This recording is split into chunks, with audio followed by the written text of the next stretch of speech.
Yeah, let's move on to the next one. And the next one is the question number 6. You said the best quality for vintage is true rarity. And I actually agree with you on that front, especially if you compare with pre-modern, where condition rarity tends to be, there is exceptions, but tends to be the only thing that we should focus. But certain cards in vintage, they are so difficult to find. I think true rarity, it depends how we want to define. If true rarity is pop 2 at best, pop 3, maybe there is not a lot of that in soccer. But if true rarity is, for example, pop 20 in the next 5 years, I believe there is a couple of cards that will be fit that role. Can you share your perspective on that? Yeah, I mean, I think, and again, this is a double-edged sword, because you don't want things to be so rare that they never trade, you can't find them, and it discourages collectors. But I think we talked about Puskas. I'd be shocked if that pop, which right now I think is 12, went above 30 ever. Yeah. Right. And same thing with some of the Di Stefano cards. I'd be shocked if they went above 10. Some of the ultra rare early English issues like Circus Girl, like Geo Smith, I'd be shocked if it went over 5. Really there's just that rare, 1800s cards that just didn't survive 120 years and 2, world wars with bombing, all over the country. So, I think that that can be good, but in general, I think it's good because there's enough other issues that aren't that rare that nobody can get, that you can typically get something of most players, even if it's not the exact rookie. There's like a stand-in rookie, like Puskas. We talked about the rookie, but then you've got the 54 A, B, and C, which you can find that card. So you could pick that up and feel pretty good about it, that it's one of the earlier available cards. So I think that it's, the rarity is helpful, but it also can hurt. And I think that what I've seen in the market lately is that rarity has been getting the values, whereas some other things where it's just condition rarity, they've been softer. And those true rarity items continue to perform well and actually hit new records, especially in the vintage pre-war area, where cards that were a few hundred dollars a year ago, after the boom started, now are thousands of dollars, and with a lot more competitors when they come up, because people are really realizing that they're really hard to get, and they may not see another one for 4 years. Actually, let me just say one thing. I actually saw an interview recently of Probstein, and he said one thing that I thought was quite interesting, that if you look at the market, and he was talking about even the vintage market, there's almost 2 markets: an investor market that he said you need to go for the top grade. There is nowhere on that. We are seeing that top grades are performing insanely really well. And there is the other market, that there is the collector's market. He ended up sharing a couple of examples in baseball vintage, which I don't know a lot.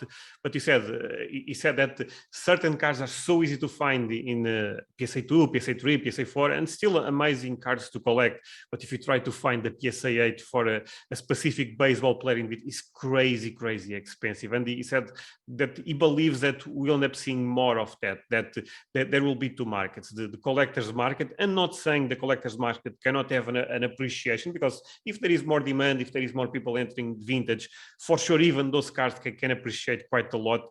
But I also agree with Probstein on that front, because it was not Probstein, is Rick, but that there is almost 2 markets right now. And look at the Pelé. I've been actually following Daily Football Logette. The top grades are insane, but PSA 1, PSA 2, they still feel they are performing, I would say, even soft at this They point. haven't changed. I mean, Bill just mentioned, like he said, he bought a PSA 1 for 18,000 last year, and he sold it for 18,000 this year. Well, you could have bought the PSA 9 that Raleigh bought for 300,000, the month before Bill bought his for 18,000, and that 300,000 sold for 1.3 million. And that's a perfect example. And I think that there's that bifurcation of the market to the high end investor, elite buyer, and fractionals, importantly, which actually perversely make more money when they overpay for something. And the collector market, which has more supply, still highly valued cards, but it doesn't have the momentum.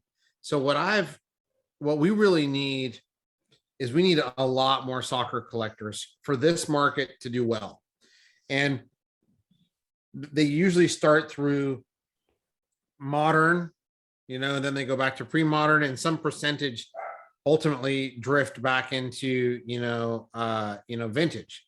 So we need a lot, which we'll see in this World Cup, how many people start with the sticker albums, right? Kids, they start with the sticker albums, and then they ultimately get more interested in going back to some pre-modern. And then from there, some percentage will go back into vintage, and those collectors will be fine picking up a PSA 2, 3, 4 of a card, and be happy with it. Because honestly, Andre, I've held PSA 8, like let me take my Alifas. I think I have 4, Alifas. So, I look at a 4, a SGC 4 versus my 8.5. My 8.5 is a real good 8.5, but I look at it and I'm like, does this one give me, 40 times more pleasure to look at? No.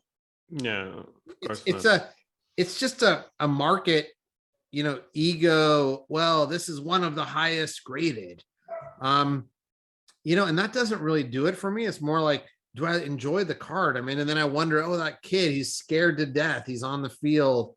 What a beautiful blue uniform. Wow, he's on the stage. I look at the card, and yeah, if there's a crease going through his face, I'm like, oh, I don't like that. But in general, if it has general good eye appeal, that's what I go for. And I think most collectors are like me. So if we have more collectors come in, that's what we need to bottom, to help the base of the entire soccer market. And I'm hopeful that we'll see that over the next 4.5 years with 2 World Cups, one of them being in America. Hey guys, hope you enjoyed this clip. This was an amazing conversation with Al. I will leave the link for the entire conversation for the full podcast below the video. Apart from that, I would love if you want to join my Discord server. We are more than 400 members. It's an amazing place to learn about the soccer card market.